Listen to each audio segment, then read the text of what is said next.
Seja muito bem-vindo, muito bem-vinda. Está no ar a nossa conversa semanal no podcast Católicos Querem Saber. Tudo bem, Tiago? Tudo ótimo, graças a Deus. Animado para mais um bate-papo? Bastante animado. Temas quentes hoje, Tiagão. Temas quentes hoje, muito bom, hein? E, inclusive, o pessoal ficou no suspense do último episódio, porque você falou, né? Hoje a gente ia começar com tá na fé ou tá demais. Exatamente. Então, e promete hoje um bom conhecimento, tá bem? Ninguém precisa polemizar, ninguém precisa brigar. A gente vai apenas estudar tecnicamente algumas coisas interessantes. Aguarda aí. Thalia tá aí hoje? Thalia tá ali. Thalia tá aí? Tá ali. Thalia. Ih, como é que fala? Thalia tá aí? Tá ali.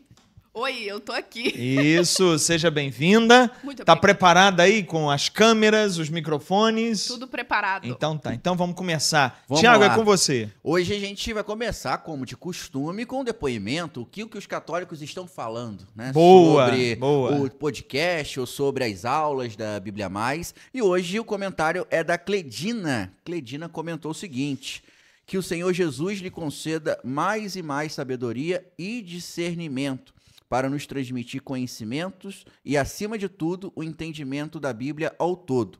Através deste conhecimento, veio também a necessidade de mudar o meu interior, seguindo os seus ensinamentos, começando pelo Sermão da Montanha, capítulo 5, e os demais evangelhos, que muda as nossas vidas. E é isso, só é possível porque você, Carlos Magliano, se dispôs a levar os seus conhecimentos para tantas pessoas que precisam. Obrigada por ser sal da terra e luz no mundo. O mundo precisa de mais pessoas assim como você, que fale do amor de Deus por cada um de nós. Que Deus é amor, perdão, acolhimento, entendendo as nossas fraquezas de pecadores, mas que tudo é graça dele sobre nós. Isso é libertador. Mais libertador ainda é poder ajudar outras pessoas que se veem sem perdão. Você não tem ideia da mudança que está sendo feita em mim e toda a minha família. Gratidão, professor Carlos Magliano, e parabéns pelos 3 anos da Bíblia Mais. E toda a sua equipe está de parabéns. E todos nós também, que somos os mais presenteados. Que venham mais anos. Até logo. A logo está ótima. A logo. Eu pensei que era até logo, né? Mas ela disse que a logo está ótima. A logomarca que agora é um cadeadinho, né? A letra A da Bíblia Mais, ou dos católicos querem saber, católicos, tem um Azinho que ele abre como se fosse um cadeado, abrindo a mente e o coração com a cruz. O Evangelho abre as nossas mentes, o Evangelho abre a nossa vida. É isso que nós queremos aqui, nos Católicos Querem Saber, na Bíblia Mais, abrir a mente. Como a Cledina disse aí, se abrir ao amor de Deus, é compreender Deus pelo amor. Muita gente prega o conhecimento de Deus pela justiça, pela punição, pelo medo. Não é a nossa proposta aqui. Aqui a nossa proposta é pregar Deus pelo amor. Vamos conhecer a Deus através do amor de Deus. Isso é o Evangelho, isso é a Boa Nova e isso é que converte de verdade, porque o resto só põe medo e as pessoas se sentem aprisionadas e acorrentadas. O Evangelho é para nos libertar. E conhecereis a verdade, e a verdade vos libertará. Amém, Tiago? Amém. Vamos Maravilha. começar sem enrolação. Tá na fé ou tá demais? Tá ali a bota na tela. Pera aí. Ué? Calma. Ué? Como é que o João Kleber fala? Pera. Né, Parou. Ué. Deixa eu explicar uma coisa aqui séria para todo mundo. O vídeo que vai ser apresentado agora é um vídeo de um padre e eu não sei o nome do padre, eu não fui atrás saber, já vou explicar por quê. Não sei o nome do padre, não sei onde ele estava pregando, não sei se é missa, eu não sei o que é. Eu só peguei um corte, mandei para o Tiago, falei, Tiago, analisa aí, vê se dá para a gente fazer o quadro, Tiago disse que sim, então nós vamos apresentar esse vídeo aqui agora. Repito, não sei quem é o padre, não sei onde ele estava e não sei o contexto da fala dele. Eu só estou analisando aquele corte. E o que eu vou analisar junto com você agora é o conteúdo da fala do padre. Eu não estou falando do padre. Se você o conhece, o segue, o escuta, vai saber se ele tem uma boa pastoral, se ele atende as pessoas, se a missa dele é cheia de graça, se as pessoas que caminham com ele se tornam mais santas. Eu não sei nada. Então, eu não estou falando da pessoa do padre. Dá para entender isso, gente? Dá para separar? É igual você gosta de mim, um exemplo. Aí eu falo uma besteira aqui, uma coisa nada a ver. Você está totalmente com o direito de fazer uma avaliação sobre a minha fala.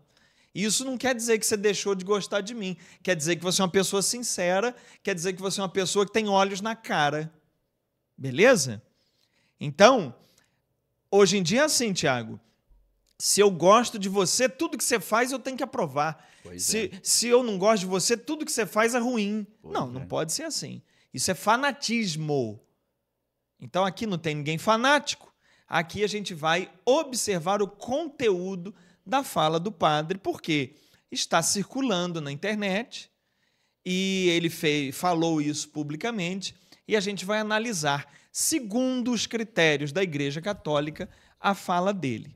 Agora, Tiago. É importante, só para complementar, que tem uma diferença muito grande entre análise e ataque. Né? Quando a pessoa quer fazer um ataque, vai no pessoal. Em nenhum momento isso vai ser feito aqui. A análise, Não, como o Carlos até porque eu disse, nem conheço ele. É só reforçando. A análise vai ser em cima da fala. Nada contra a pessoa em si. É isso? Perfeito. Vamos lá, Thalia, então? Tá na fé ou tá demais? Vamos ver. É muito possível que o Papa Leão XIV, ele seja Papa e ele reine durante um longo tempo, mais do que 20 anos, né? E muitos estudiosos, inclusive das aparições marianas, cogitam que ele seja o Papa que vai cumprir as profecias de Fátima, de Medjugorje e de Garabandal. O Padre Lívio da Rádio Maria, que é um dos padres mais próximos dos videntes de Medjugorje, ele falou assim, que para ele, o Papa Leão XIV é o Papa dos 10 segredos de Medjugorje. Muitos estudiosos das aparições de Garabandal na Espanha, que tem aquela profecia que vai ter um Papa que vai na Rússia e logo depois vai vir a iluminação das consciências, aquele Pentecostes mundial que Nossa Senhora fala, né? Muitos têm a esperança que esse Papa que vai cumprir Garabandal seja o Papa Leão XIV. Ele mesmo já chegou com uma postura de diplomata, conversando com a Rússia, conversando com a Ucrânia. Talvez nós estejamos vendo diante de nós o Papa que vai cumprir as profecias e quem sabe o Papa que no futuro vai ser conhecido como Papa do Espírito Santo. O Papa que conduziu a igreja a entrar na era do Espírito Santo. Não sei se ele vai chegar até lá, mas talvez o Papa que conduziu, dando continuidade à consagração que Leão XIII fez. Vamos dar uma salva de palmas para o nosso Papa, Leão XIV. E é com ele que nós queremos clamar Pentecostes. É com o Papa que nós queremos clamar batismo no Espírito Santo. É com o Papa que nós queremos caminhar para entrar nesse tempo do Espírito Santo, que vai ser essa grande ação de graça de Deus no mundo. Tá visto? Tá visto. Entendeu? Entendi. Gravou Entendi. todas as informações?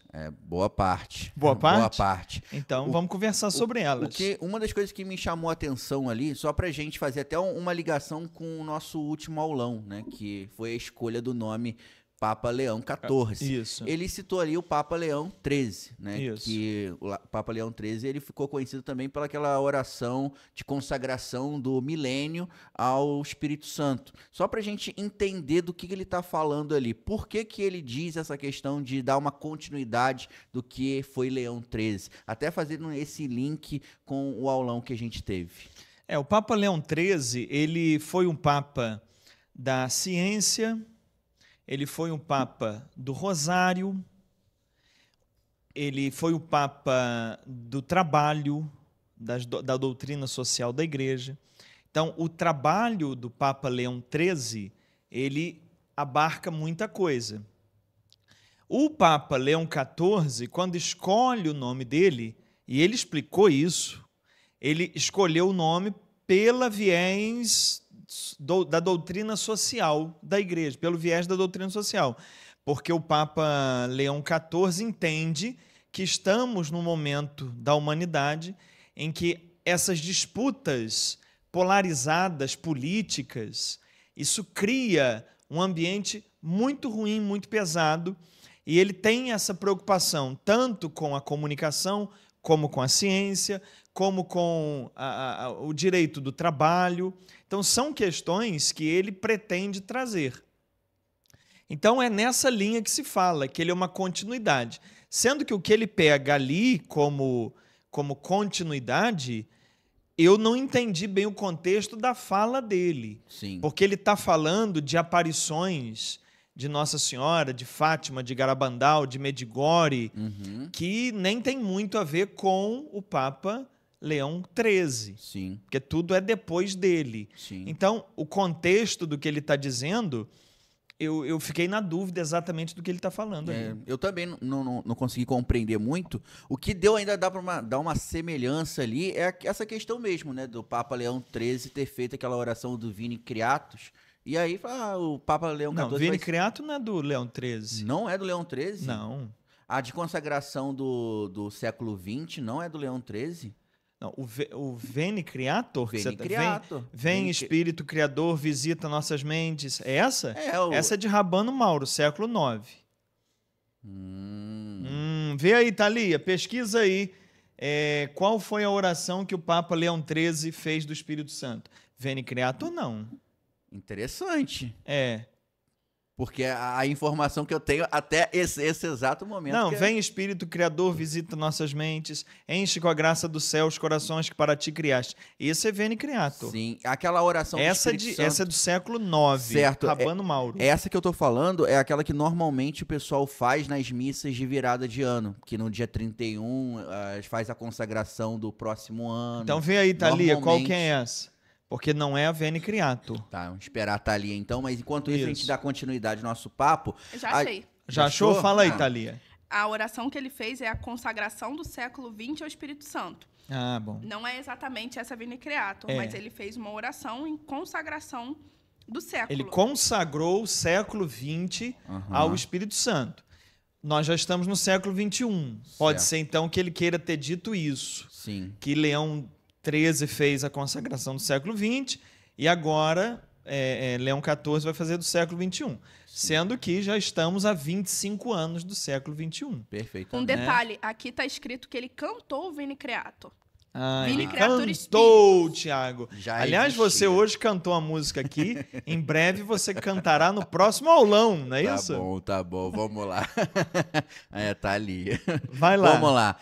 Dando continuidade aqui pra gente entender o que o padre estava querendo dizer ali.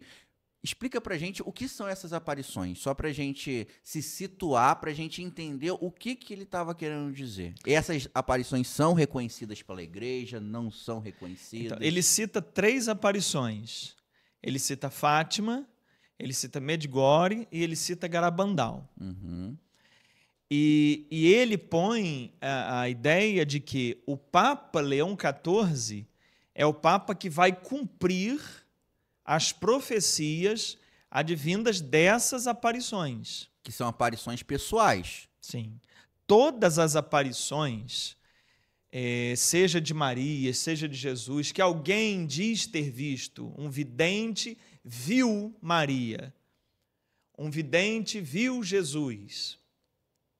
Todas essas aparições, todas, sem exceção, são revelações particulares que você, católico, qualquer católico, não tem a obrigação de fé católica. O que é a obrigação de fé católica?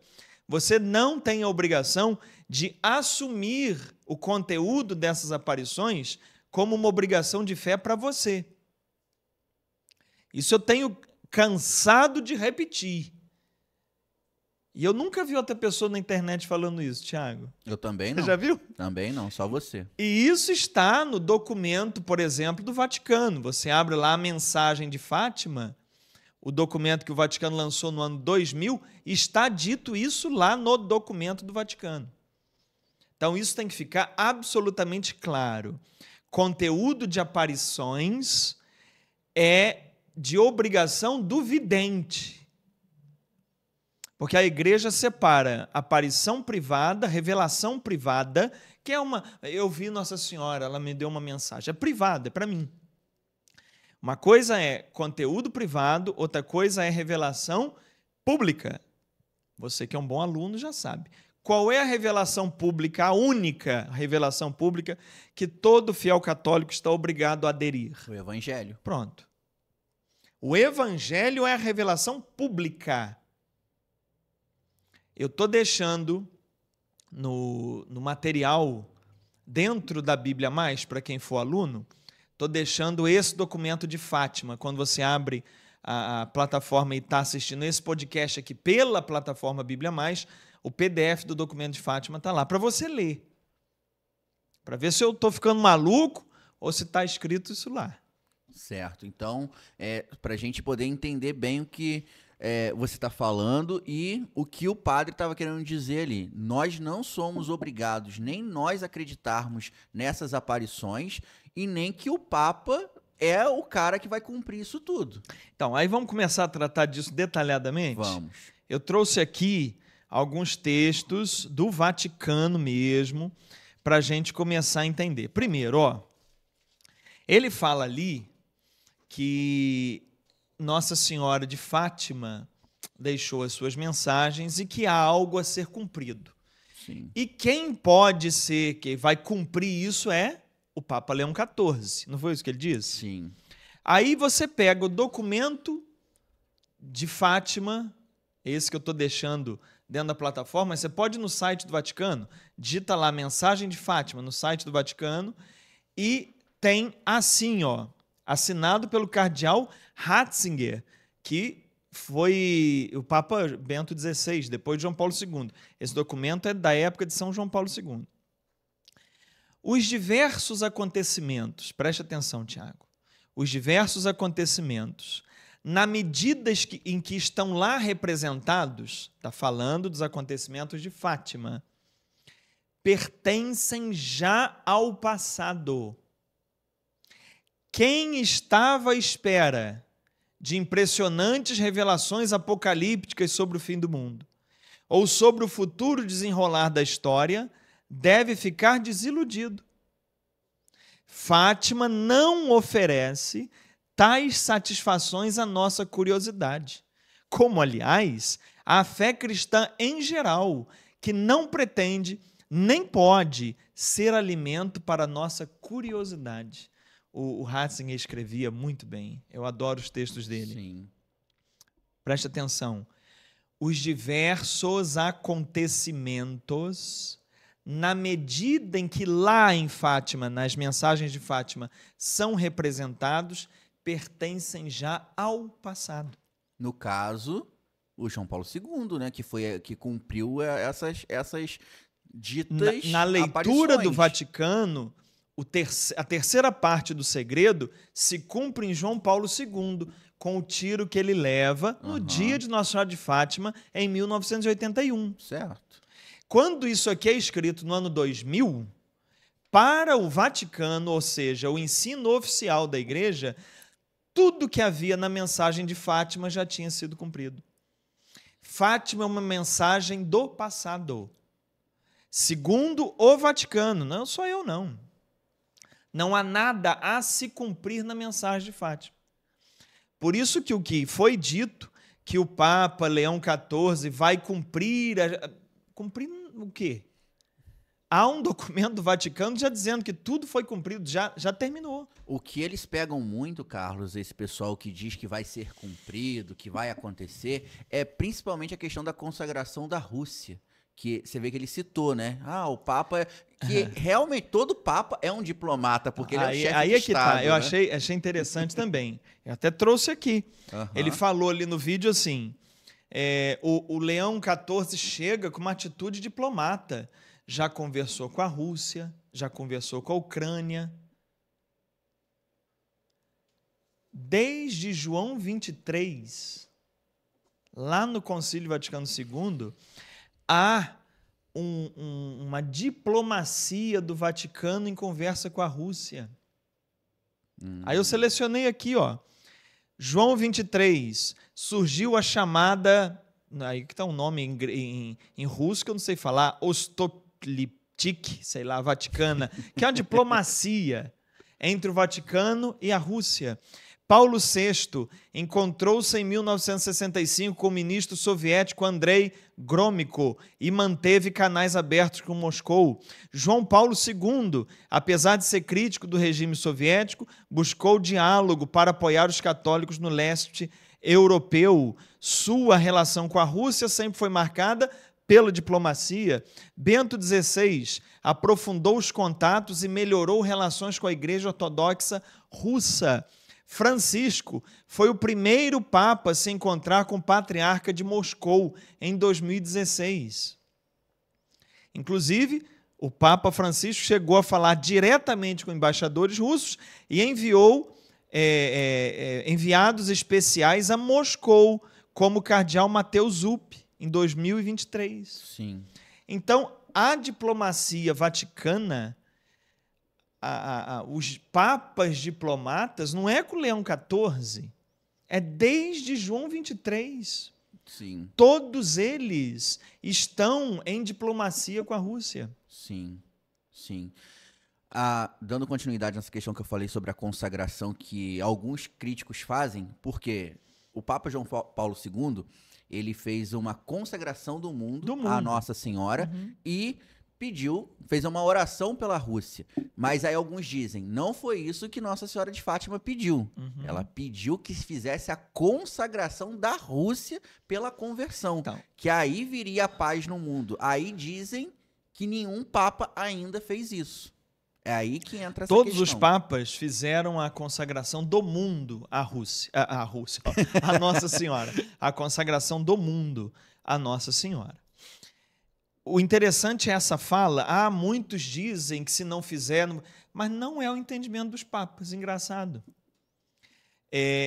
Os papas todos, a análise toda dos teólogos de dentro do Vaticano, não entendem isso.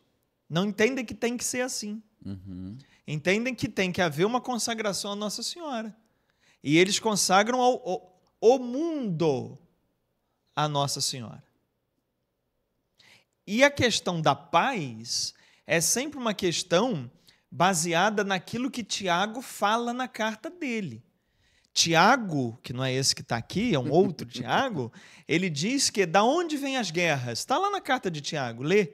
Da onde vêm as guerras? Do nosso egoísmo, do nosso orgulho, da nossa vaidade.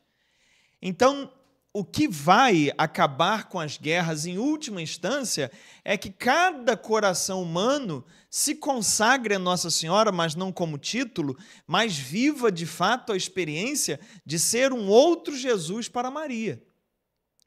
Você vai ser consagrado a Nossa Senhora quando o seu coração for igual ao do filho dela. E aí você poderá chamá-la de mãe. Porque, de outro modo, você pode fazer orações de consagração. Mas se o seu livre-arbítrio escolher o egoísmo, a violência, a maldade, a guerra continua no mundo. Então, é esse o entendimento que a igreja tem acerca dos acontecimentos de Fátima. Então, diante da posição do Vaticano, dizer que o que está para vir é o cumprimento de Fátima é um erro. Perfeito. Dando continuidade no que ele citou Medjugorje e também Garabandal. Garabandal. Essas duas aparições, a igreja considera também, entre aspas, oficiais, assim como de Fátima, que existe ali elementos que podem ter devoção? Isso. Então, olha que interessante. Mesmo Fátima, não estamos obrigados a aderir a todo o conteúdo da mensagem, mesmo Fátima. Há em Fátima muitos elementos para se dizer aqui houve algo sobrenatural. mas a igreja não passa disso. Certo. A igreja não pega o que foi dito em Fátima, transforma numa doutrina, num dogma, nada disso. Está aberto para que os fiéis sigam e lá alimentem sua espiritualidade. Ponto. Agora vamos falar de Medjugorje. Sim. Medjugorje é uma aparição que já acontece desde 1981. É muito assunto que Nossa Senhora tem. Desde 1981 acontece essa aparição. Anualmente? Eu creio que seja mensalmente. Mensalmente? É. Thalia, confere aí. Pra gente dar a informação certinha. Sim. As aparições de Nossa Senhora de Medjugorje. Sabe escrever Medjugorje, Thalia? Se vira aí. Mas veja só, olha que interessante. Ele comentou ali de 10 segredos, 10 segredos de Medjugorje. Ele não falou isso no vídeo? Falou. Aí eu fui atrás ver quais são os 10 segredos de Medjugorje, embora nem todos estejam revelados pelos videntes, se tem uma noção de coisas que eles já falaram. Tá. Então eu vou ler assim, em resumo, o que são esses 10 segredos que ele comenta ali, que o Papa Leão XIV vai cumprir esses 10 segredos. Ok. O primeiro segredo, algo grave, que acontecerá em Medjugorje e será um aviso claro para o mundo. O segundo, também uma espécie de advertência, ainda mais sério. Terceiro, está ligado a um sinal permanente que aparecerá no Monte das Aparições em Medjugorje. Esse sinal será visível, indestrutível e não será feito por mãos humanas. Então, os 3 primeiros é algo de sinal, né? Que vai chocar a humanidade. Os outros, em resumo, acontecimentos sérios que dizem a respeito da igreja e do mundo. Os videntes falam em sofrimentos para a humanidade se ela não se converter. E alguns desses segredos envolvem dores, catástrofes e purificação espiritual. Os 10 segredos de Medjugorje passam por aí. Meu Deus. Certo. Aí, o Vaticano, Papa Francisco, lembra dele? Lembro. Ano passado, 2024. Temos um podcast incrível sobre isso aqui Você também. pode procurar na temporada de 2024, aqui no YouTube, tem um podcast sobre esse documento. Quando saiu, fresquinho. Fresquinho, tinha acabado de sair. A gente já fez um podcast. Então, para ver que a gente está nesse assunto, há tempo. O documento que você também pode pegar no site do Vaticano e que eu também estou colocando aqui na Bíblia Mais, abaixo aqui do vídeo, para quem está assistindo pela plataforma, esse documento, ele traz o que o Vaticano analisou acerca das aparições em Medjugorje. 40 anos de aparições, o que o Vaticano analisou? Isso foi publicado ano passado, na época do Papa Francisco. Olha o que está dito aqui. O documento se chama A Rainha da Paz. Pode procurar aí no site do Vaticano, A Rainha da Paz. O documento fala assim, Tiago, quando se reconhece a ação do Espírito Santo em meio a uma experiência espiritual, isto não significa que tudo aquilo que pertence àquela experiência seja isento de qualquer imprecisão, imperfeição ou possível confusão. O que esse parágrafozinho está dizendo? Que a igreja está vendo valor no que está acontecendo em Medjugorje, mas não em tudo. Embora a igreja verifique que possa ter elementos ali sobrenaturais, tem também erros, imprecisões, coisas do próprio vidente. Aí, continua assim, os fiéis devem estar atentos, devem ser atentos e prudentes ao interpretar e difundir as presumidas mensagens. Veja que o Vaticano não disse as mensagens de Nossa Senhora, as presumidas mensagens. Se presume que é de Nossa Senhora, mas é uma presunção, não se tem a certeza. E que os fiéis precisam ser atentos e prudentes ao interpretar e difundir isso. Se os fiéis têm que ser atentos e prudentes, quanto mais os padres, quanto mais os bispos. Concorda? Sim. Aí o número 28 agora do documento diz assim: coisas que nas mensagens de Medjugorje não são condizentes com o Evangelho. Em alguns casos, Nossa Senhora parece mostrar certa irritação, porque não foram seguidas algumas de suas indicações. Adverte, assim, sobre sinais ameaçadores e sobre a possibilidade de não aparecer mais, mesmo se depois as mensagens continuam sem interrupção. Aí eles pegam uma mensagem de 1982, que Maria disse que era a última vez que ela aparecia e que se o mundo não se convertesse, só que ela continua aparecendo até hoje.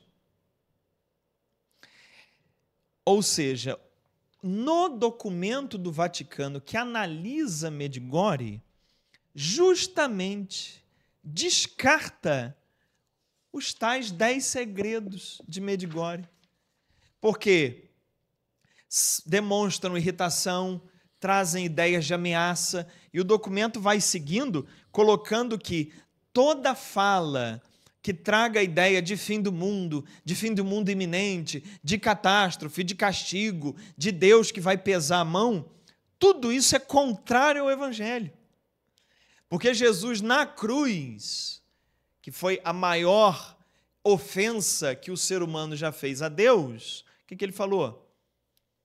Pai, perdoa-lhes. Eles não sabem o que fazem. E como é que agora Deus vai ter um ataque de histeria por causa dos nossos pecados e vai destruir tudo? Não combina com o Evangelho, você consegue entender? Não combina em nada. Não combina. Então, segundo o documento A Rainha da Paz do Vaticano,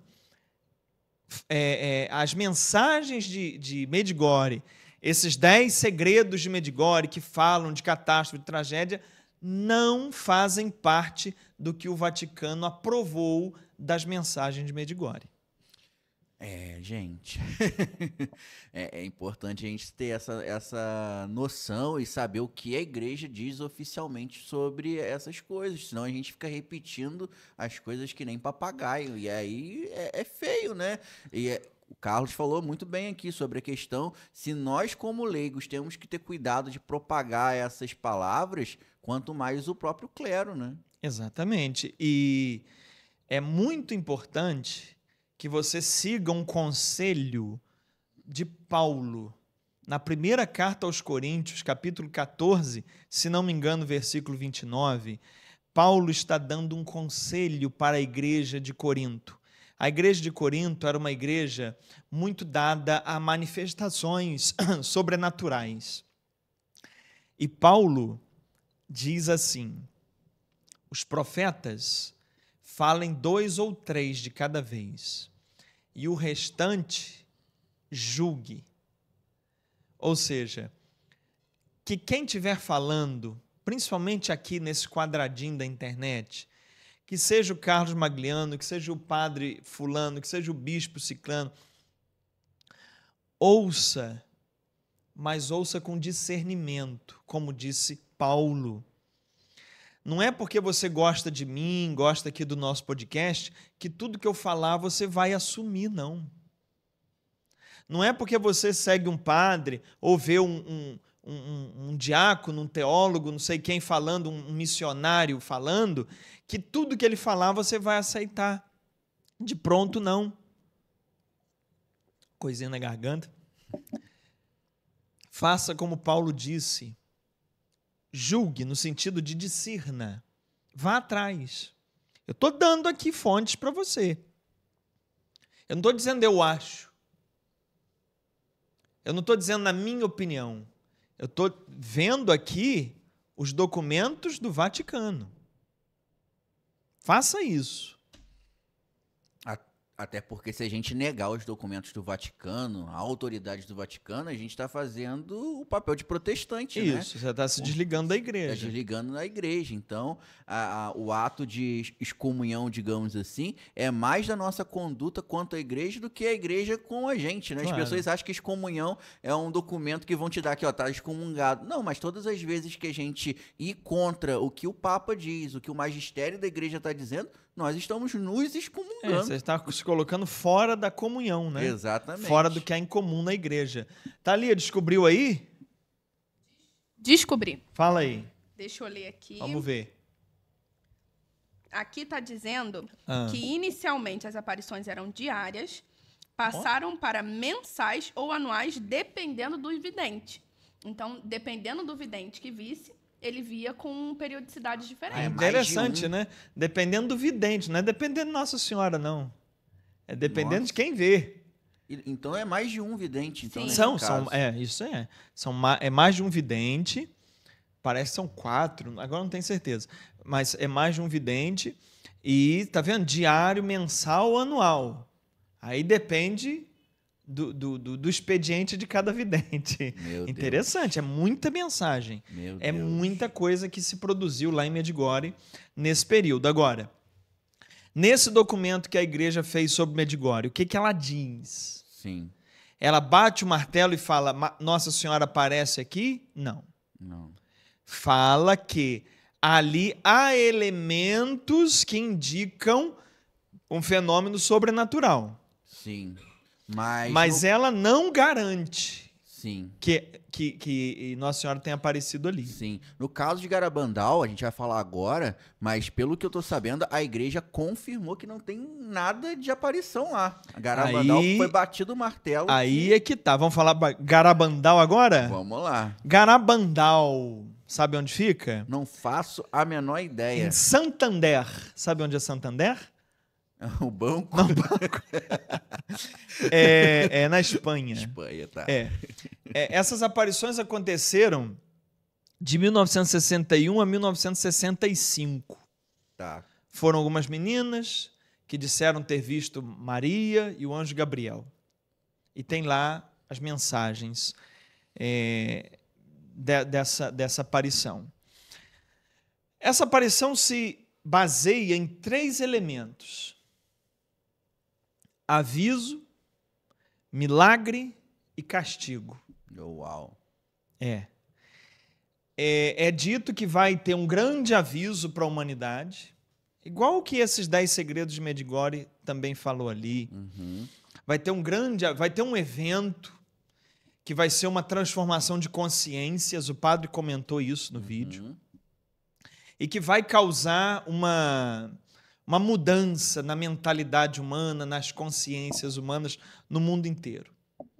Vai acontecer um milagre, que eles entendem como sendo um milagre eucarístico, lá em Garabandal, vai acontecer isso. E quem não se converter vai ter um castigo. Vai ter um castigo, algo muito terrível, que vai acontecer na humanidade com aqueles que não creram.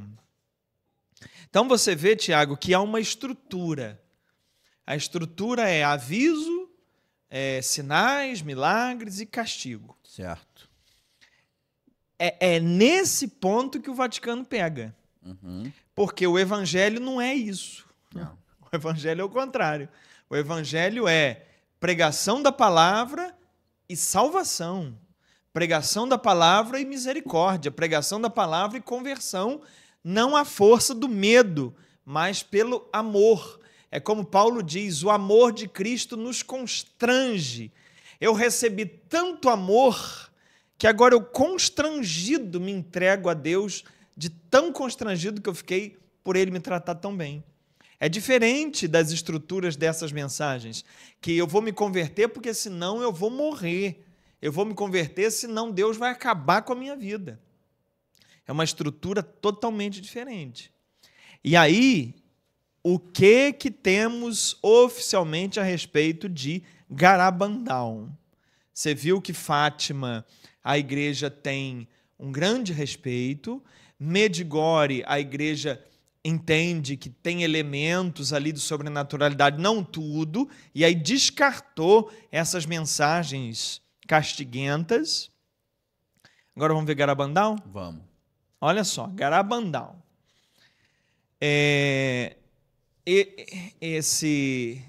Essa informação aqui é do site da Santa Sé, também está no material aí que eu estou reservando para vocês. O que está dito aqui é o seguinte: todos os bispos da Diocese de Santander, onde fica Garabandal, que é uma aldeiazinha, de 1961 a 1970, todos afirmaram que o caráter sobrenatural destas aparições que ocorreram naquele momento não podia ser confirmado. Então, preste atenção. Como é que a igreja chega a declarar ou descartar uma aparição? O primeiro passo é o bispo local. O bispo da localidade é o primeiro a ser chamado a dar uma palavra. Se ele der uma palavra afirmativa, aí vai para outra instância, até que chega ao Vaticano. Se o bispo der uma palavra negativa, para ali. Então, o que nós temos? Todos os bispos de Garabandal, de 1961 a 1970, que foi a década posterior, a década das aparições, alguns anos que pegam as aparições e depois, todos os bispos disseram: aqui não me parece ter nada de sobrenatural. Parece ser algo próprio de quem está dizendo que viu. Em outubro de 2022, pertinho de nós agora, Dom Manuel Sanches Monge, bispo de Santander de 2015 a 2023, agora recente, declarou que, na minha posição, como a de meus predecessores, ou seja, como os bispos que vieram antes de mim, é que a avaliação de Roma continua válida. Não há sinais de sobrenaturalidade. Para a Igreja Católica, na pessoa dos bispos da localidade de Garabandal, não há elementos de sobrenaturalidade. As pessoas podem ir lá, conhecer o ambiente, o local, fazer suas orações particulares, mas Garabandal não pode ser divulgada oficialmente como um centro de aparições de Maria, como mensagens que devam ser divulgadas. Documento, posicionamento dos bispos de Garabandal. Incrível, incrível. É muito bom. E a gente entender cada ponto, né?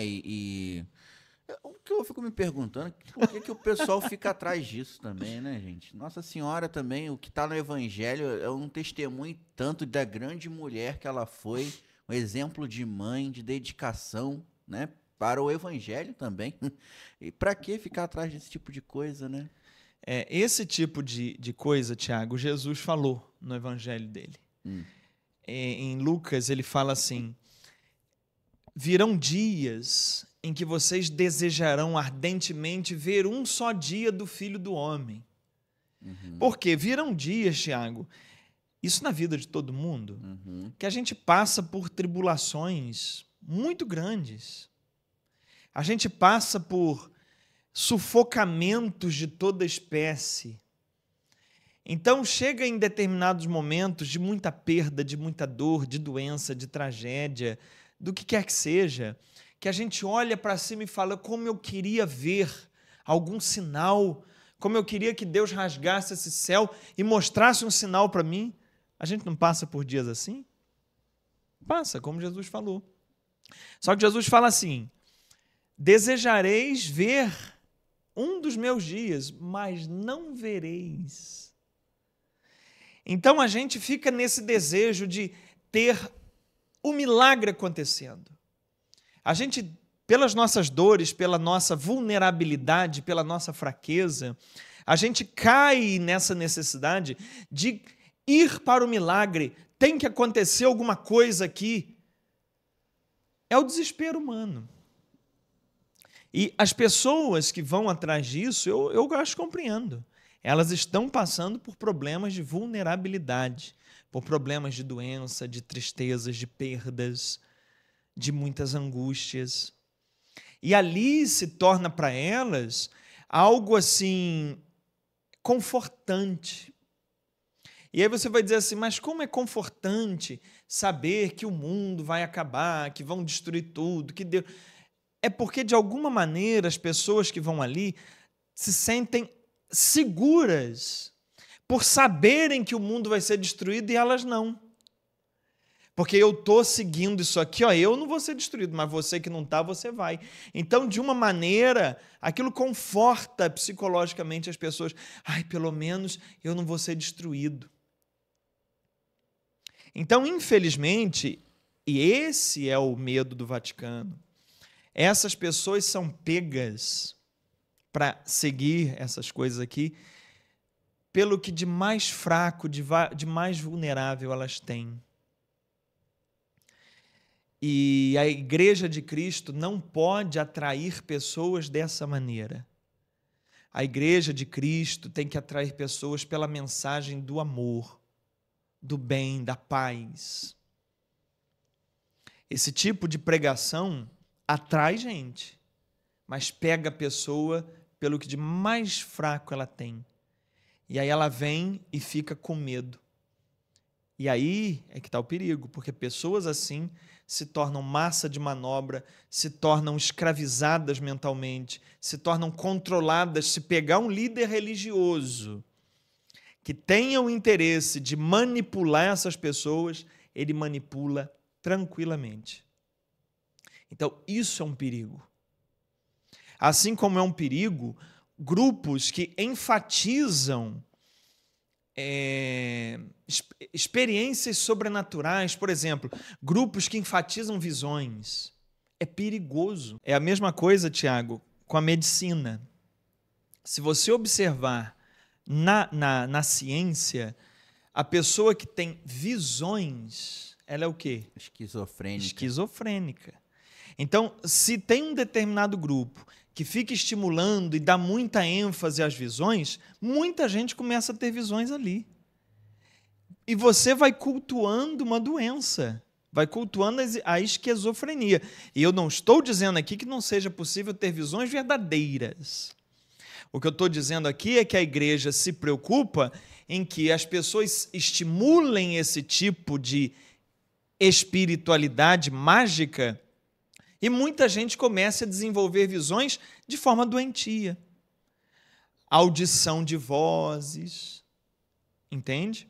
Então, há que se ter muito cuidado com esse tipo de espiritualidade que pode levar mais à doença, mais à neurose, do que a realmente uma experiência pura e simples do Evangelho. Muito bom, hein? Eu acho que a gente conseguiu trazer bastante luz para esse Tá na Fé ou Tá Demais, hein? Ficou bom, né? Eu acho que ficou legal. Depois você anota aqui. Agora, atenção, vou falar com você. Se está gostando do podcast, deixa um comentário. O que você aprendeu aqui?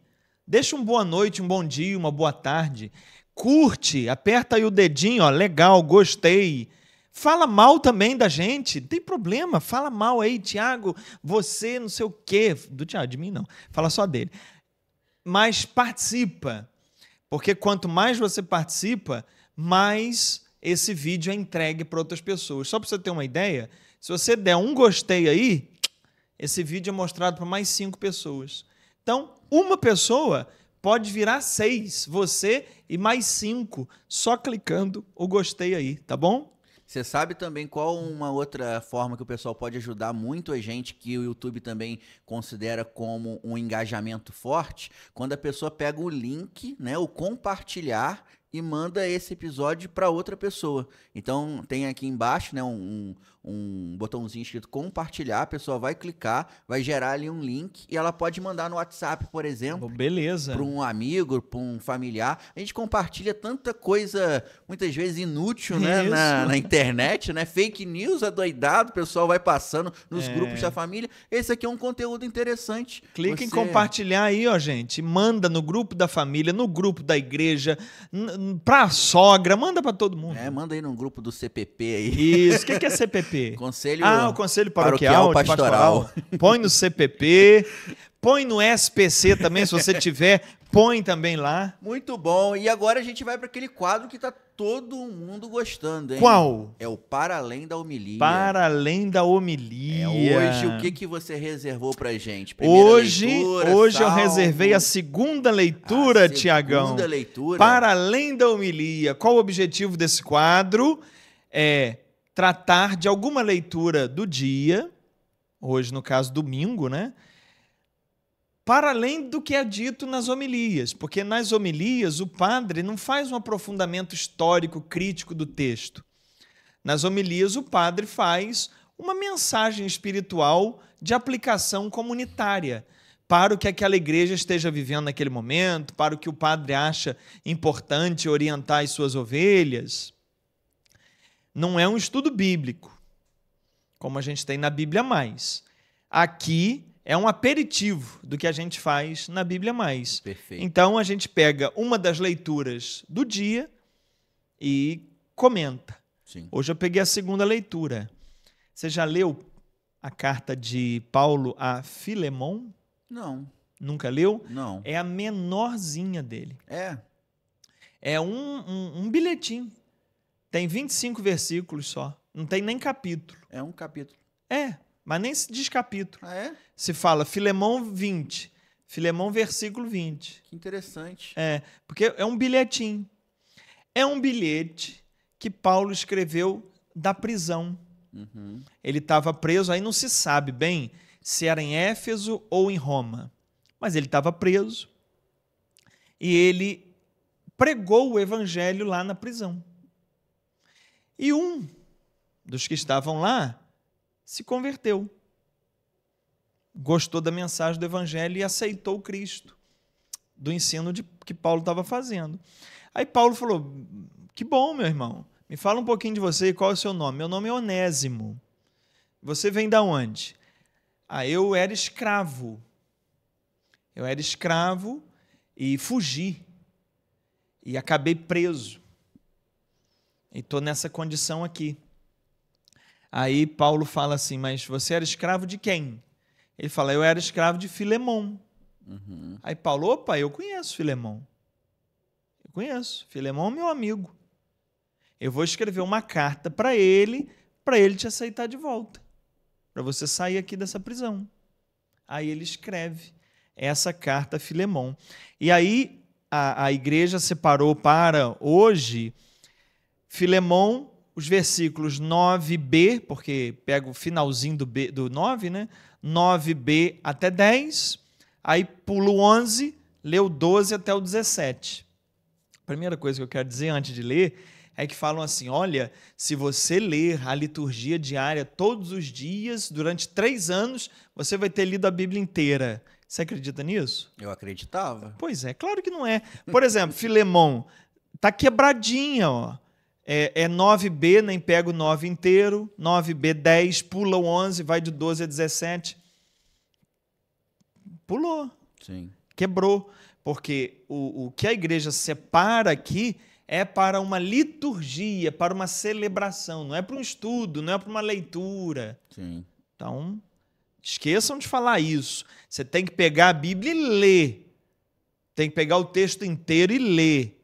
Pega a carta de Filemon, de Paulo a Filemon agora, lê os 25 versículos. Acabou. Aqui é só um trechinho para celebrar a liturgia. Não confunda. Nariz de porco não é tomada. Sim. Tá certo ou estou errado? Tá certo. Então vou ler a segunda leitura de hoje. Ó. Caríssimo. Esse caríssimo é a liturgia que põe, não tem no texto. Só põe para iniciar, já que é uma carta, a carta Filemon, e bota um caríssimo para ter sentido a leitura. Mas o texto começa aqui.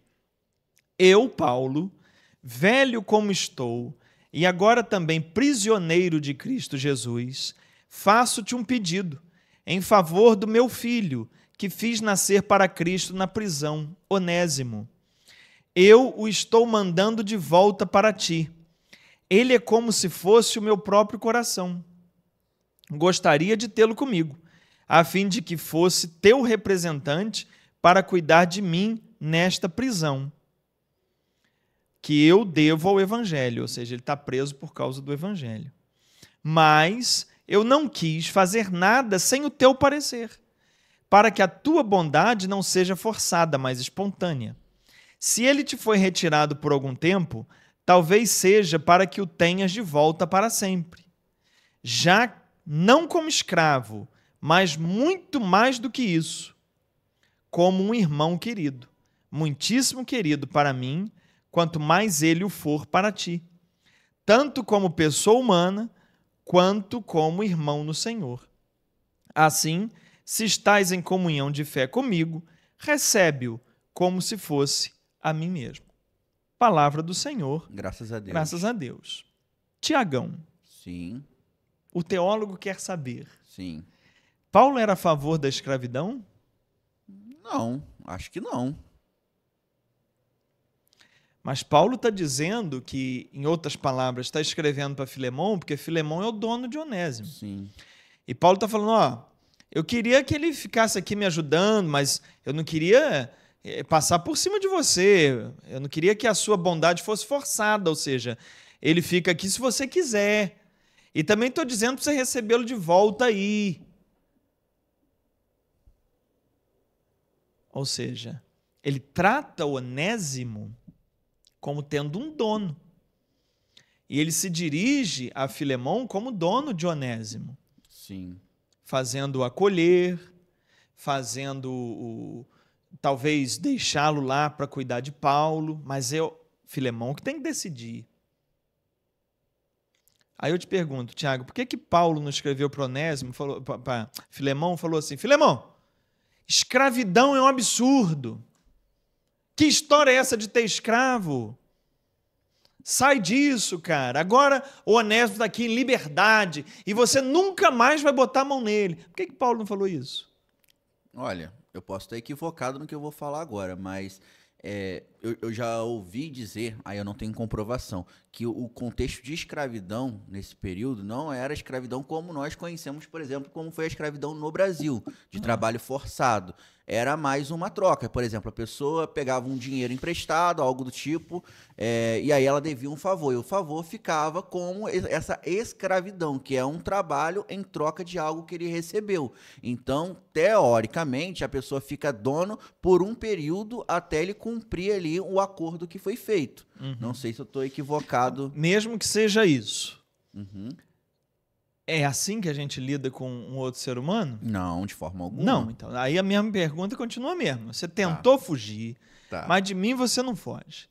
Por que é que Paulo não deu uma dura em Filemão? Não sei. Ah!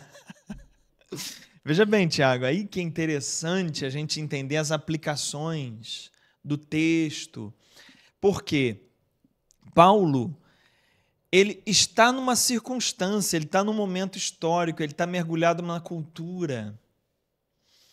E Paulo conhece o princípio do Evangelho. O princípio do Evangelho que ele mesmo escreveu é, diante de Cristo, não há homem nem mulher, nem escravo nem livre. Todos são iguais. Esse é o princípio do Evangelho. Agora, diante da cultura em que ele estava, da sociedade como estava montada naquele momento, ele poderia fazer alguma coisa? Paulo poderia desmontar as estruturas de escravidão? Ele, estando preso numa cadeia, ou mesmo que não tivesse, ele poderia obrigar Filemão, que tinha toda uma estrutura de trabalho, de negócio, a fazer diferente daquilo naquele momento? Não. Ele não podia. Então, o que Paulo faz? Aí é que falta muito na consciência dos agentes de pastoral de hoje.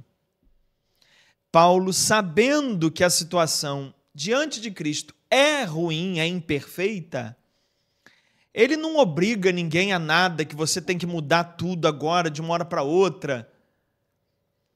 Ele adapta para que dentro das condições imperfeitas que Filemão vive, ele consiga fazer pelo menos o que é possível para ele naquele momento, que é o quê? Receber Onésimo como um escravo, mas não tratá-lo como um escravo, mas como um irmão. O que Paulo está dizendo, em outras palavras, é o seguinte: olha, ô Filemão, você tem uma estrutura de trabalho que é a estrutura do ambiente que a gente vive, é a nossa cultura aqui, e que você tem toda essa estrutura baseada na escravidão. O que você pode fazer de melhor nesse momento?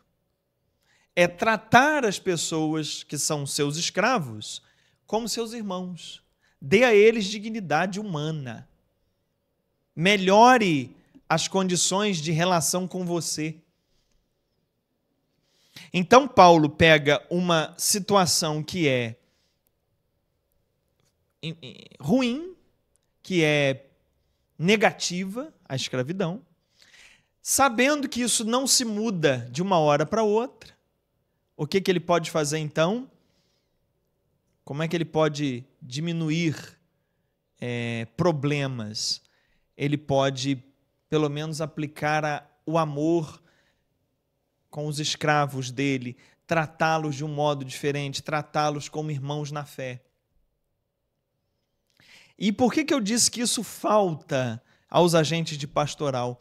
Porque hoje é uma pregação quase neurótica de que você tem que sair do pecado, e isso é pecado, e não faça aquilo que é pecado, e essa situação é pecado, isso vai te levar ao inferno. Uma coisa meio neurótica, sem perceber que determinadas épocas da vida, determinadas fases da vida, a gente vai estar mesmo em situações contrárias à proposta geral de Cristo, do Evangelho de santidade. Então, veja Onésimo, veja Filemão. Era alguém que era cristão, amigo de Paulo. Filemão abria a casa dele para encontro da igreja lá na casa dele. Mas ele tinha uma estrutura que talvez fosse da família dele, sei lá de quem era, mas que ele estava envolvido naquela estrutura que tinha escravos e que ele não podia simplesmente jogar tudo para o alto. Ele teve que manter aquilo, mas diminuindo desgastes perante o Evangelho, tratando os outros como irmãos. Então, quando a gente tem uma fase, Tiago, na vida, em que a gente não está totalmente de acordo com a moral cristã, com a doutrina católica, com a proposta de Cristo, a gente tem que pensar como Paulo. Bom, não estou na condição perfeita, mas o que eu posso fazer para minimizar essa minha distância de Cristo? Então, isso eu tenho que pensar para mim, e isso também, você como agente de pastoral, tem que ensinar as pessoas. Parar de colocar as pessoas no inferno, porque nesse momento da vida delas está acontecendo isso. Calma, meu filho, a vida é cheia de fases. E às vezes a gente está numa fase de uma estrutura que não depende só da gente, que nos colocou ali. Então faça como Paulo, instrua a Filemão a, embora não esteja numa situação perfeita perante Deus, faça o melhor que você pode fazer ali. E isso, a pregação do Evangelho nos enche de esperança através da boca de Paulo. Muito bom, muito bom. A gente entender um pouco mais, né, sobre essas questões do contexto acaba nos ajudando também a ver que algumas coisas na Bíblia não pode ser feita de forma anacrônica, né, de trazer para o dia atual como se fosse aquele texto para hoje, né? Claro. Então é uma das coisas que a gente aprende dentro da Bíblia mais, é ter essa leitura também de acordo com a época, o contexto da época. Com o contexto. Então você vê, hoje não tem mais escravidão, mas não tem assim, em termos, existem... Não tem oficial, né? Mas eu entendendo isso que se passou com Paulo, e Filemão, e Onésimo, eu aplico para a minha situação hoje. Eu hoje não tenho escravos, mas hoje eu tenho situações que divergem com o evangelho. Então, como é que eu vou minimizar isso? Se eu não posso sair dessa condição agora? Porque não dá. A gente, às vezes, está em alguma situação que não dá para sair de uma hora para outra. Não é assim.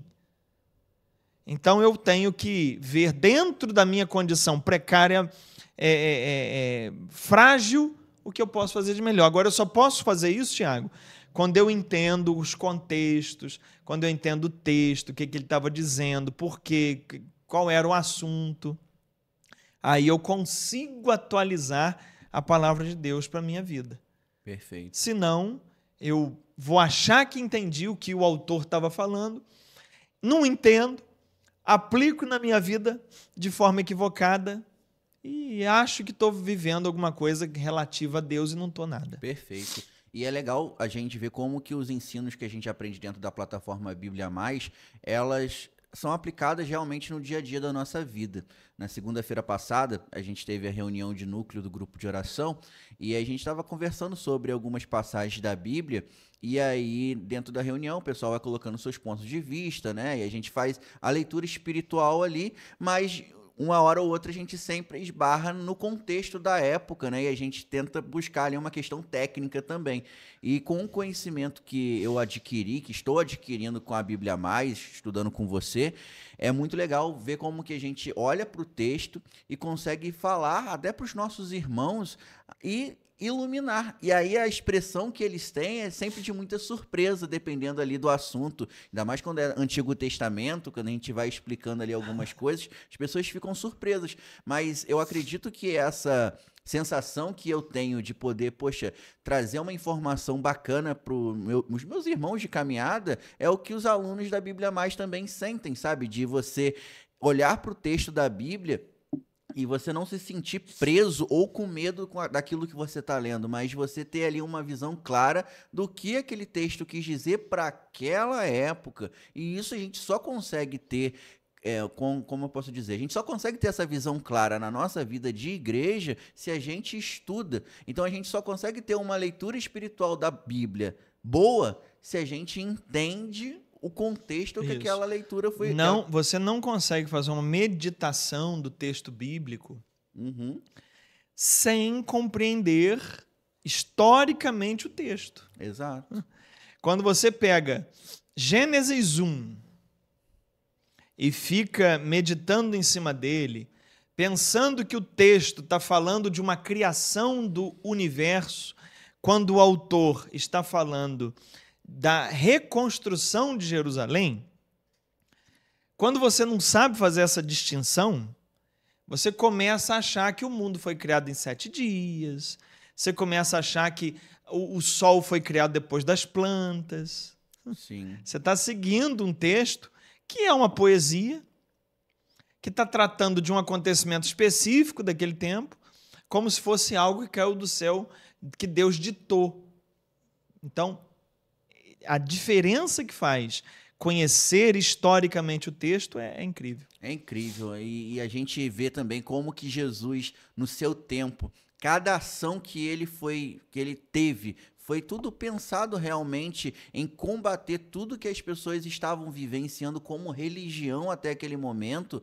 É incrível também. As parábolas que Jesus contou e cada contexto que cada parábola tinha também é incrível. Então eu posso dizer que pra gente lá, pra mim e pro pessoal que a gente participa do grupo, tem sido assim um ensinamento bem legal e principalmente transmitir isso pros outros também é uma sensação assim muito legal, de verdade. E se eu quiser ser aluno da Bíblia Mais, o que eu faço? Você é o professor.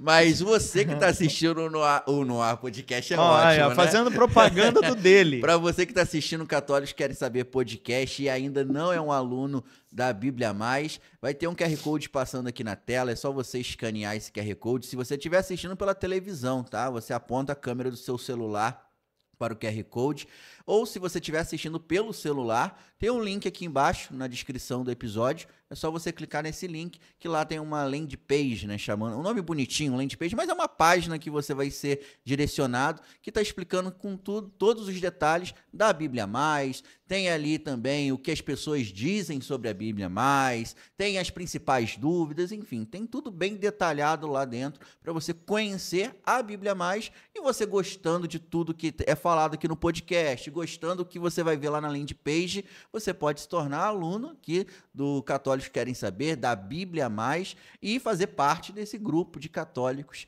que querem saber. Muito bem. E agora, tem católicos que querem saber? Vamos para as perguntas. As perguntas, mas antes eu tenho uma pergunta. Thalia, soletra Medjugorje, vai lá. Ai, meu Deus. Peraí. M-E... Ela tá lendo em algum lugar. Não, tô não. Não, então fala. Ó, aqui, ó. M-E-D-J-U-G-O-R-J-E.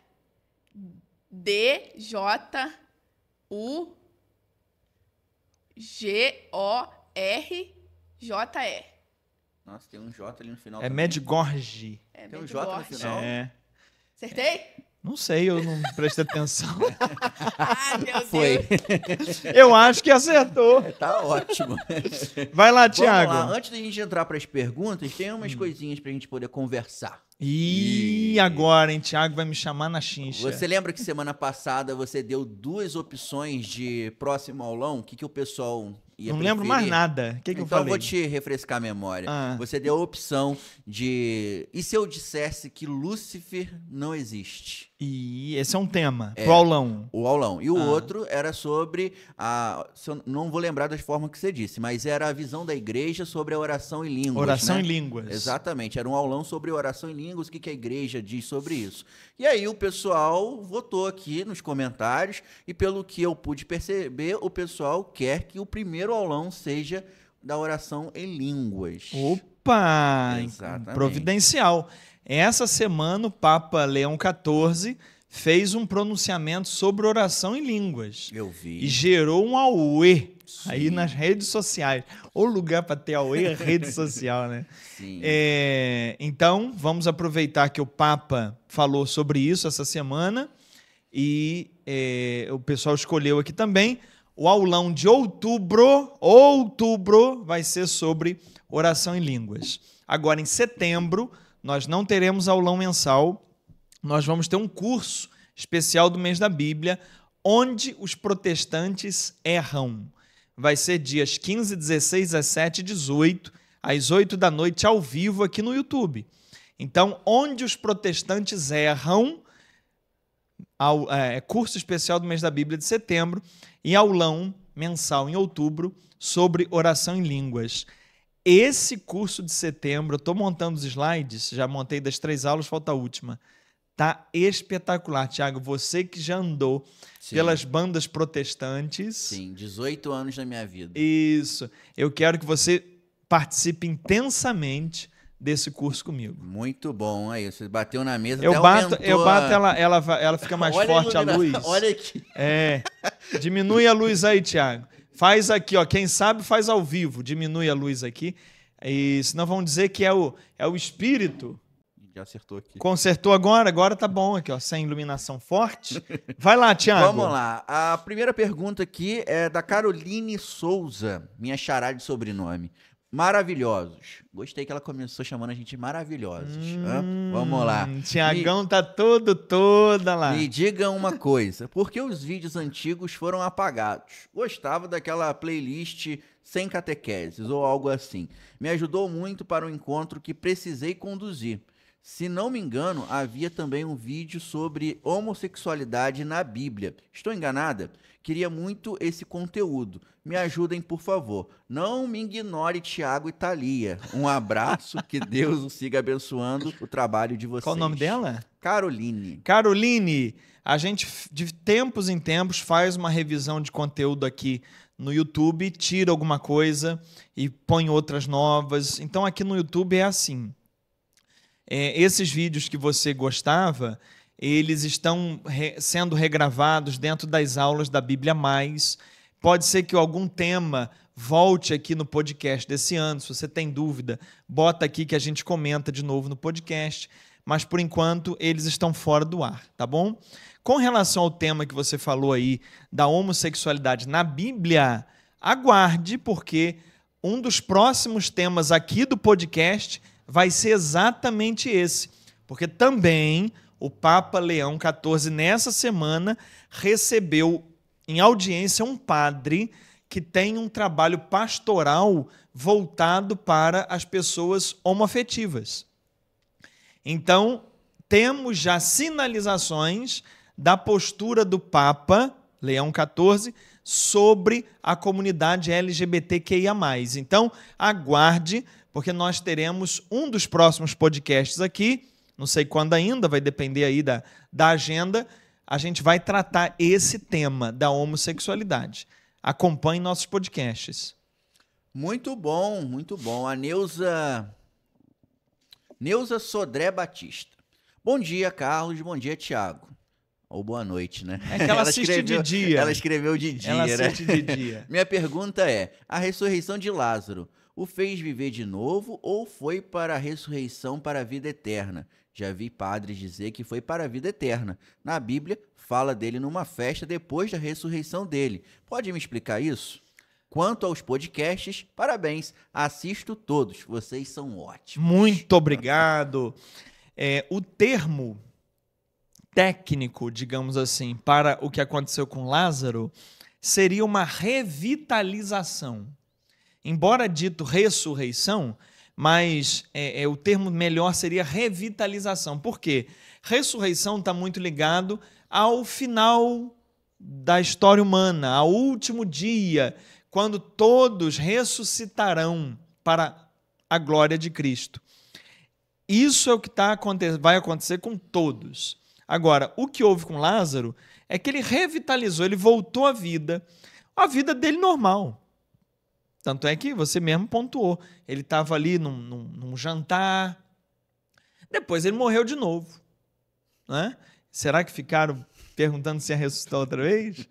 Tem aí o Pablo Marçal que disse que enquanto ele não ressuscitar ele não vai parar de orar. Você viu ele falando? Não. Ele está orando.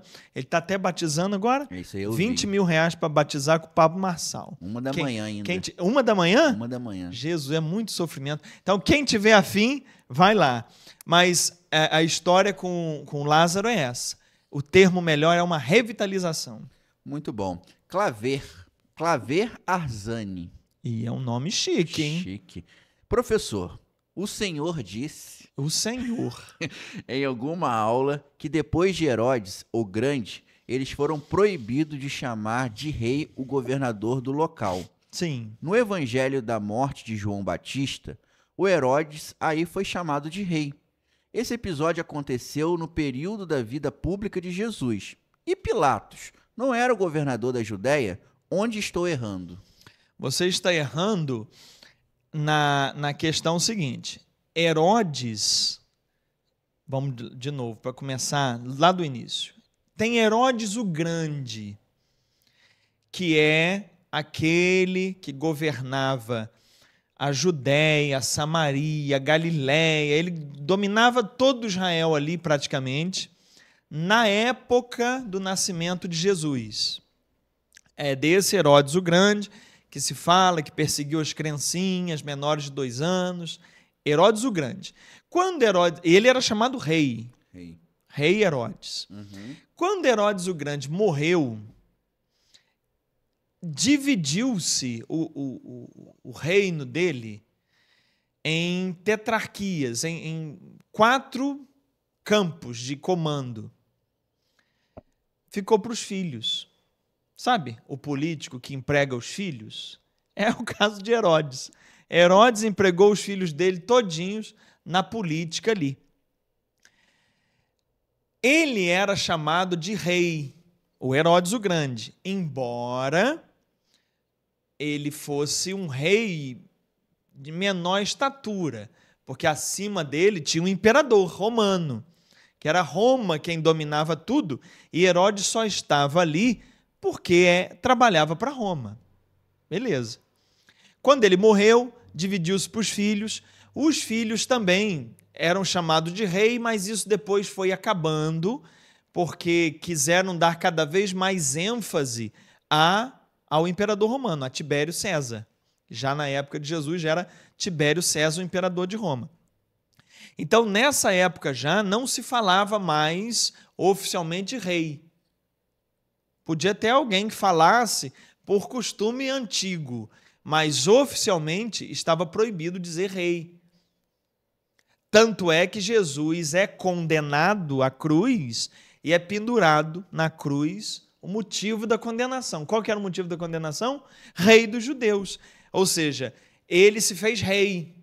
Foi a condenação que deram lá para Pilatos. Então, Jesus é condenado por ter dito que ele era rei. Não era mais permitido. E mesmo que ainda fosse permitido aos reis oficiais, Jesus nem podia ser chamado de rei, porque Roma achava que Jesus ia fazer uma revolução lá. Então, matou Jesus dessa maneira na cruz. Bom, qual é o seu erro, digamos assim que seja um erro? Herodes, quando morreu, o grande dividiu as tetrarquias. E aí ficou Herodes Antipas, lá na Galileia, que é onde Jesus fez grande parte da sua pregação, lá na Galileia. E na Judéia, Galileia mais ao norte, na Judéia mais ao sul, mais aqui embaixo, ficou aos cuidados de Pôncio Pilatos. E na época de Jesus era o Pôncio Pilatos. Na Judéia, na Galileia, o Herodes Antipas. Quem mata João Batista é o Herodes, que era rei lá da Galileia. Porque além da Galileia, ele tinha também a Pérea. E a Pérea pega o local onde ficava João Batista. Então, quem matou João Batista foi o Herodes Antipas, que era governante, prefeito. A palavra latina melhor é prefeito. Era prefeito lá da Galileia e da região ali também que pega aonde João Batista ficava. Não sei se eu expliquei bem. Explicou sim, didaticamente. E realmente aquela cena que mostra no filme da Paixão de Cristo, quando ele é mandado... Tá no Evangelho, obviamente, né? Mas estou trazendo a cena do filme que o Mel Gibson fez, né? Você sabe que eu não assisto filme nenhum? Mas esse da Paixão de Cristo você nunca assistiu? Do Mel velhão, Gibson, aquele lá? De 2000. Aquele eu fui no cinema e vi. Mas ele vai lançar um outro agora, não vai? Da Ressurreição? A Ressurreição. 2027, se eu não me engano. Ih, cara. Tá longe. Começou as gravações agora. Mas, voltando à pergunta. Quando Jesus é levado até ele, mostra ele como um cara brincalhão, que o reino dele era meio uma bagunça, ele era meio palhação. Isso é real ou só foi criado mesmo para dar graça no filme? Não, o que nós temos de história de Herodes é que ele era um cara faminto por sangue mesmo. Porque todas esses cargos de Herodes, de Pôncio Pilatos, todos eles, para chegarem ali, você imagina o quanto de gente eles tiveram que pisar na cabeça, quantos acordos, quantas amarrações políticas eles tinham que ter para que Roma os aceitasse ali. Até porque o imperador romano era um crápula. Todos eles eram. Então, para eles serem homens de confiança do imperador romano, vocês acham que era boa bisca?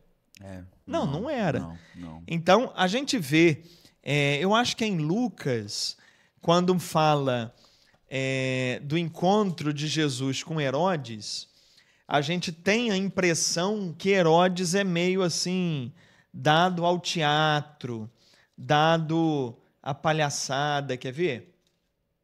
Vamos ver aqui aonde que ele se encontra com Herodes. Versículo 63, Jesus diante do Sinédrio. Aqui, ó. Lucas 23, 8. Vendo a Jesus, Herodes, esse é o Herodes Antipas, o filho do Herodes o Grande. Ficou muito contente. Havia muito tempo que queria vê-lo, pelo que ouvia dizer dele, e esperava ver algum milagre feito por ele. Interrogou-o com muitas perguntas, e ele, porém, nada lhe respondeu. Entretanto, os chefes dos sacerdotes e os escribas lá se achavam e acusavam-no com veemência. Herodes, juntamente com a sua escolta, tratou com desprezo e escárnio. E vestindo com uma veste brilhante, o mandou novamente a Pilatos. Então, no relato de Lucas, primeiro, Herodes queria ver Jesus fazendo mágica. Mágica. Uhum. E depois tratou com escárnio, botou uma roupa nele, zombou dele. Então é daí que o filme sempre exagera, né? Sim. Para dar cena bonita. Sim. Então deve ter feito inspirado nisso aí. Interessante, muito legal, cara. Você vê como que a gente vai aprendendo, né? E a gente vai descobrindo as coisas também, né? Eu, por exemplo, eu pensei que Herodes era tudo uma coisa só. E tem essa diferença, né? Do grande e o filho dele também. E tem o outro, é o Filipe, que era Herodes Filipe. Herodes. Que ficava mais para cima também. Entendi. Ali na governança. Sim. No caso, o imperador romano, né? O que estava lá em Roma, nesse fuzuê todo que aconteceu da prisão de Jesus, essas notícias chegaram lá para ele? Chegaram para... certamente não. Certamente não, Porque né? a Judéia ali era o cocôzinho do Império Romano. Não Entendi. significava nada aquilo ali, né? nada. Aquilo ali, inclusive, olha que interessante. Quem era nomeado para governar ali, por exemplo, Pôncio Pilatos, era quem estava em começo de carreira. Nossa. Porque é assim, bota a bucha lá, vamos ver se ele segura bem. Uhum. E Pôncio Pilatos ficou 10 anos governando ali a Judéia, saiu mal pra caramba, voltou para Roma, nunca mais teve status, posto de nada. Nossa. A gente tem os dados históricos de Pôncio Pilatos dentro do governo romano. O melhor carguinho que ele conseguiu foi aquele ali da Judéia, saiu mal, porque ele foi retirado, porque ele não conseguiu conter uma das revoltas. Então ele e Caifás, os dois juntos, foram demitidos pelo Império Romano. E Pôncio Pilatos volta para Roma sem grandes funções. Nossa. O que Pôncio Pilatos conseguiu? Ter o nome dele no credo. Sim, né? Verdade. Verdade. Eu tenho um padre Genival, meu amigo, meu irmão, falecido já. Quando ele queria dizer que alguém estava perdido, ele falava assim, fulano está perdido igual Pôncio Pilatos no credo. Porque, coitado do Pôncio Pilatos, tem o nome dele ali, e ele não estava sozinho nessa, né? Tinha Caifás, tinha os sacerdotes todos, e a gente fica falando, padeceu sob Pôncio Pilatos. Sim. Aí o padre Genival falava, tá mais perdido que Pôncio Pilatos no credo. Sim. A sensação que dá, Carlos, é aquela questão que o Pôncio Pilatos tinha autoridade para, naquele momento, não condenar Jesus, mas ele, é aquela questão, estou lavando as minhas mãos. Tipo, porque ele politicamente dependia do apoio dos sacerdotes. Sabe esses políticos que dependem do apoio de pastor? Sim, sim. Então tem que fazer o que a pastorada está mandando, porque senão a pastorada tem o povo na mão. Se eles não fizerem o que o pastor manda, aí o pastor põe as ovelhas contra o político. Interessante. Você já viu isso acontecer? É muita coisa. Então é a mesma coisa. Pilatos estava nas mãos dos sacerdotes.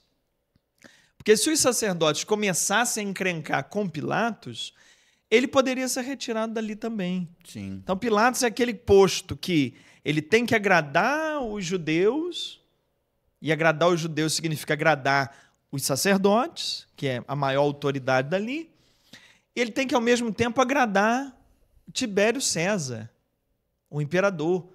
É difícil a posição dele. Difícil. Só para finalizar esse assunto, para a gente ir para a última pergunta também aqui, no caso, Roma só percebeu esse impacto que Jesus deu realmente quando começou os apóstolos, Paulo, e começou a evangelizar, e aí começou a se espalhar essa questão de Jesus, ou não? Roma só soube de Cristo Tá. lá com Constantino, em 300 e tanto depois de Cristo. Ué. Aí é que chegou lá algo de valor, de peso. Fora isso, não. Porque o que era a igreja no início? Era uma seita judaica. Certo. Era uma portinha a mais do judaísmo. Então tinham os essênios, tinham os fariseus, tinham os saduceus e tinham os cristãos. Então essas pregações de Paulo em Roma não causou tanto impacto assim, Não, digamos. não causou. O que tem de perseguição aos cristãos não é porque os cristãos eram uma se massa espalhado. poderosa, violenta, não. É porque eles, assim como os judeus, não aceitavam a adoração ao imperador, não aceitavam pagar o imposto, como se ele fosse um deus, tal. Então tem essas perseguições. Mas organizadamente, a igreja só vai passar a ser lá depois de Constantino.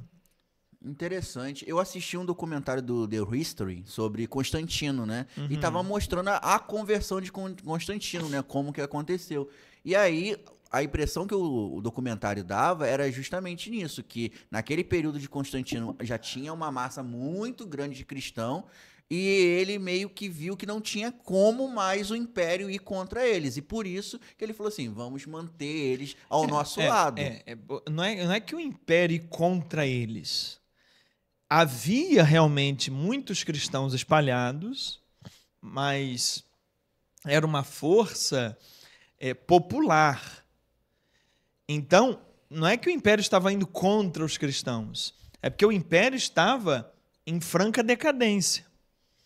Então, o império precisava de algum movimento que aglutinasse todo mundo ao redor do império novamente.